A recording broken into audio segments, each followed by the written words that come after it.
సహోదరులారా, ప్రభువైన యేసుక్రీస్తు నామములో హృదయపూర్వక వందనాలండి.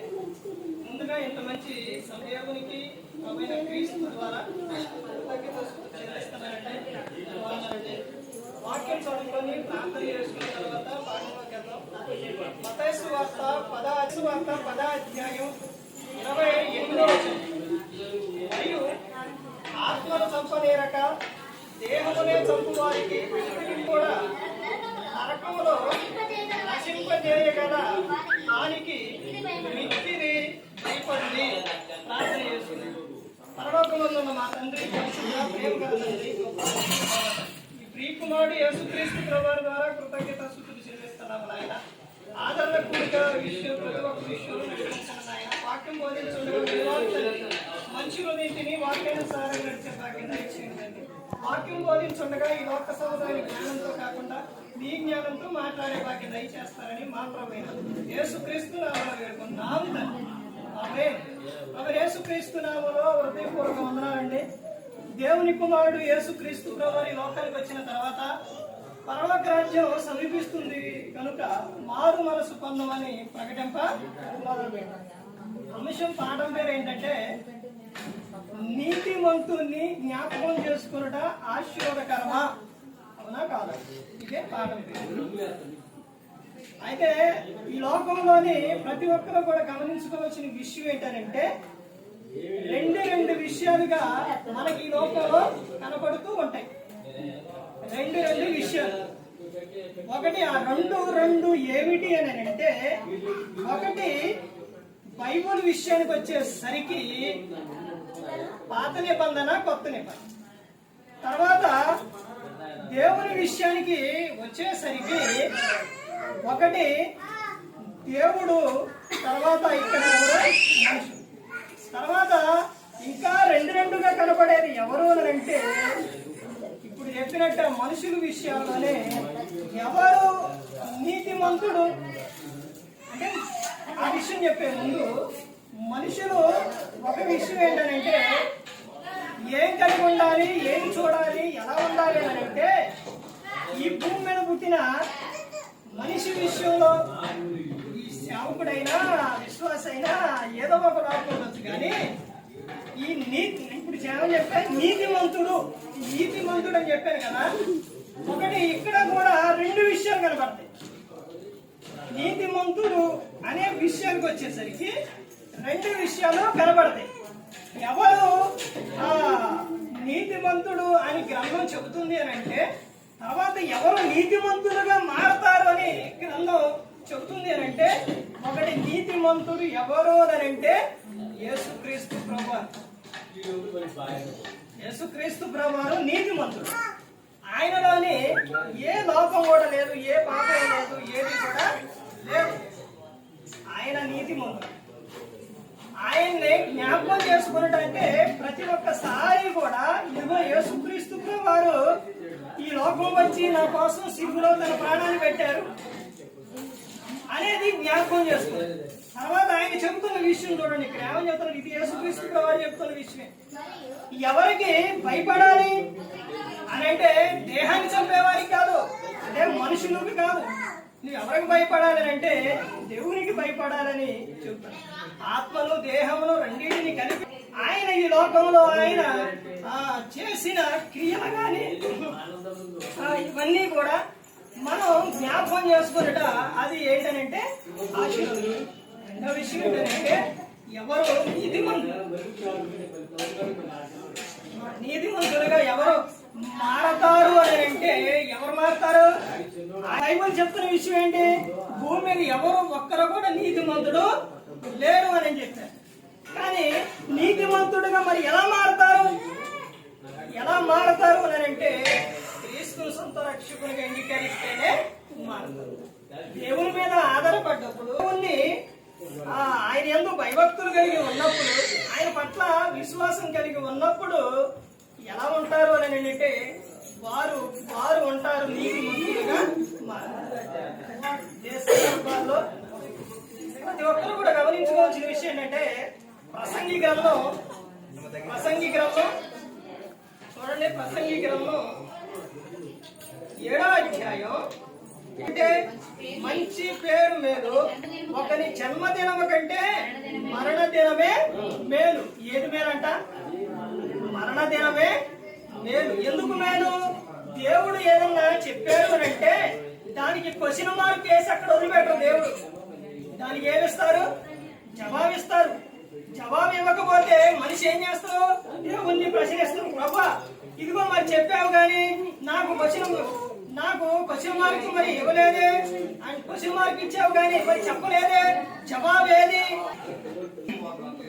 దేవుడు ఏం చేస్తాడంటే అక్కడే జవాబు కూడా ఇస్తాడు. చూడండి ఏమో చెప్తాను. రెండవ వచనం, ఎందు జరుగుతున్న ఇంటికి పోవుట కంటే అలాపించుతున్న వారి ఇంటికి పోవటమే అనగా మరణము అందరికీ వచ్చు కనుక బ్రతుకు వారు దానిని మనసున పెట్టుదురు. ఇక్కడ జన్మదినం కన్నా మరణ దినం మేలు. బిడ్డ పుట్టినప్పుడు ఎవరైనా కానీ పుట్టినప్పుడు ఏం చెబుతారు? అలాగంటే ఏం చెప్తారు? అబ్బా ఈ పిల్లలు ఎంత మంచివాళ్ళు, పాపైనా బాబైనా ఎంత మంచివాళ్ళు, అదే ఎంత మంచివాళ్ళు అంటారా? అనరు. పోలికని చెప్తారు కానీ అనరు. తర్వాత మరణ దినం మేలు అని చెప్పారు. ఇక్కడ ఈ మరణ దినానికి తర్వాత ఏమని చెప్తారంటే ముందు జరుగుతున్న ఇంటికి పోవడం కంటే ప్రలాపించుతున్న వారి ఇంటికి పోవడం మేలు అని చెప్తూ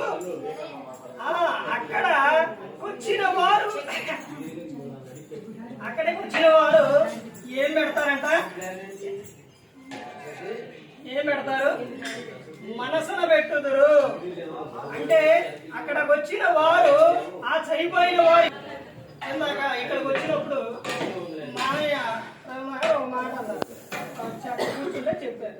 ఏమనంటే అమ్మగారి విషయాల్లో మా అమ్మగారు ఏంటంటే అది కోపడటం కానీ కోపంగా మాట్లాడటం కానీ లేకపోతే ఇలాంటి ఏది కూడా మేము చూడలేదు.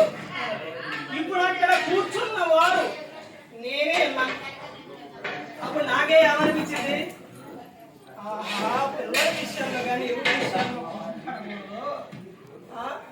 ఇలా కోపపడకుండా ఉండడం వలన తర్వాత వాళ్ళు మన గురించి ఏం చెప్పుకుంటారు అనేది ఒకటి ఏంటంటే అప్పుడే అక్కడ ఎలా జీవించారు అన్నది, ఎలా ఉన్నాయి అన్నది అక్కడికి వచ్చిన వారు మనసులో పెట్టుదురు. అవి వింటారు, అవి చెప్పుకుంటారు, వీళ్ళు వింటారు. వీళ్ళు అయిన తర్వాత ఏమనుకుంటారు? అదే ఇక్కడ దేవుడు చెప్తున్న విషయం, రాపించిన విషయం. ఏమని చెప్పుకుంటారంటే ఆడకొచ్చిన వారు ఏం చెప్తారు? మనస్సులో పెట్టుదురు. అంటే నేను కూడా ఎలా జీవించాలి? నేను కూడా ఇలాంటి క్రియలు, మంచి క్రియలు కలిగి ఉండాలి. అదే క్రియలు కలిగిన కొద్ది తిట్టుకుంటాను. అలా అదే జీవితం మనం ఇలాంటిగా అలా జీవించకూడదు అని అర్థం అనమాట. ఎవరు నీతిమంతుని జ్ఞాపకం చేసుకుంటే ఆశీర్వాదకరమాలంటే మారతారు కాబట్టి వారిని జ్ఞాపకం చేసుకుంట ఆశీర్వాదకరం అని చెప్తారు. ఇదే గ్రంథం చూస్తానా? ఇంకా చూపిస్తే చాలా సందర్భాలు అనేది మనకు బైబిల్ గ్రంథంలో కనపడతాయి. ఎలా కనపడతాయి అంటే మనం ఈ లోకంలో జీవించే విధానం కానీ ఈ లోకంలో జీవించే విధానం మనుషులు అప్పుడు మాట్లాడుకుంటారు. అసలు రెండు విషయాలు చెప్పాను కదా మొదట్లోనే. ఆ రెండో విషయం ఎక్కడో తెలుసండి? ఎక్కడండి మనకి ఎమ్మడే గుర్తు రావాలి. ఎక్కడంటే క్రీస్తు ఎదుట. క్రీస్తు ఎదుట ఇక్కడ మనుషులు మాట్లాడుకున్నారు. ఇక్కడ నుంచి అదే విషయం మత్తయి సువార్త, ఆ విషయం చూడండి. మత్తయి సువార్త 10వ అధ్యాయం ఈ విషయం గురించి ముగిస్తాను. తీసారండి 12వ అధ్యాయం 36వ వచనం. 36 మత్తయి సువార్త 12. నేను మీతో చెప్పున్నది ఏమన్నా, మనుషుల వరకు వ్యర్థమైన ప్రతి మాటను గురించి విమర్శించును. నీ మాటలను బట్టి నీతిమంతుడు అని తీర్పునందుదు, నీ మాటలను బట్టి అపరాధి అని తీర్పునందుదు. ఇక్కడ మాట్లాడుకున్న ఇక్కడ విషయాలు తర్వాత ఎక్కడ చెప్పాలంట? క్రీస్తు ఎదుట నిలబడ్డప్పుడు లెక్క చెప్పవలసి ఉన్నది. అప్పుడు అప్పుడు అక్కడ ఆయన ఏం చేస్తారంటే అప్పుడు వారి క్రియల చొప్పున వారికి చేశారు. అందుకని మనం భయపడవలసినది ఎవరికి? ముందే చదివించింది ఎవరికి? దేవునికే భయపడాలి. దేవునికి భయపడితే దేవుడు అనగా క్రమంలో రాపించారు. అంటే దేవుడు అనగా మనిషి ఎలా ఆలోచిస్తారండి?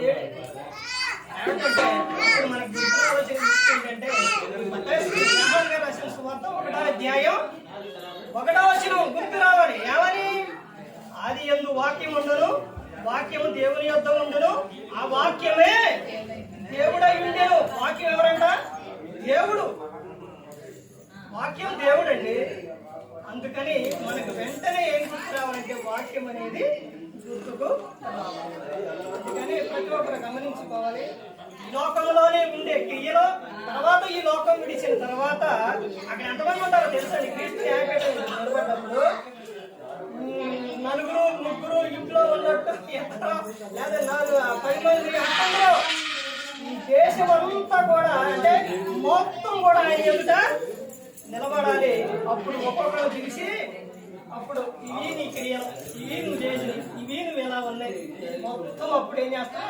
అప్పుడు కానీ ప్రతి ఒక్కరూ గమనించుకోవాలి. ప్రతి ఒక్కరూ కూడా తెలుసుకోవాల్సిన విషయం, మనం ఈ లోకంలో నీతిమంతుడుగా జీవిస్తే అక్కడ ఏ ఒక్కరూ కూడా నశించి నరకానికి ఎదుర్కోకూడదనే యేసుక్రీస్తు ప్రభువారు ఈ లోకానికి వచ్చి మనందరి కోసం శిలువలో తన ప్రాణాన్ని పెట్టారు.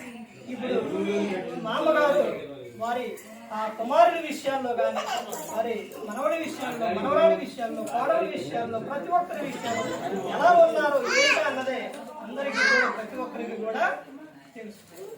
అందుకని అదే విషయం అక్కడ మాట్లాడుకుంటారు కాబట్టి వచ్చిన వారు అని చెప్తున్నారు. ఇంకో విషయం ఏంటంటే ఈ ఆదరణ కూడికి ఎవరికి? వారికి వారెందరో వారు మాట్లాడరు. దేహంలో చాలా అయిపోయిన తర్వాత ఏది చేసిన ప్రయోజనం లేదు. ఎవరికి ఇవ్వనంటే ఉన్నవారికే. తీసుకెళ్ళేటప్పుడు చదువుతారు, సమాధి కాడ చదువుతారు. ఇవన్నీ ఎవరికి? ఎవరికేనంటే ఆదరణ అంటే ఉన్నవారికే, బ్రతికి ఉన్నవారికే ఆదరణ. ఇదిగో దేవుడు ఉందని దేవుని గురించి, అదిగో నేను ఉన్నాను, మీరు భయపడద్దు, మీకు తోడుగా ఉంటాను, మీకు అండగా ఉంటాను, మిమ్మల్ని కాపాడతాను, మిమ్మల్ని నడిపిస్తాను. ఇదిగో మీరు ఆ మనిషి వెళ్ళిపోయాడని బాధపడుతున్నారా? బాధ ఉండిద్ది, బాధ ఉండిద్ది. కానీ ఇదిగో నేను మరలా వారు ఎప్పుడు పెట్టుకొని వస్తానని చెప్తాను. ఇదే విషయం దశలోనికి రాసిన పత్రికలో కూడా ఆయన చెబుతారనమాట. ఈ మాటను మీ హృదయంలో పెట్టుకోండి. మీరు ఏ విషయంలో ఇదవద్దు అని ఆయన చెప్తూ ఉన్నారు. ఆయన వస్తారు.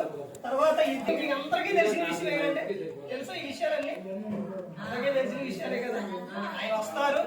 వచ్చేటప్పుడు సమాధులు తెరబడితే సముద్రంలో ఉన్న కాలిసిన లేకపోతే ఎక్కడున్నా ఇవన్నీ కూడా మృతులు మొత్తం కూడా అందరూ సముద్రం ఒప్పజెప్పింది.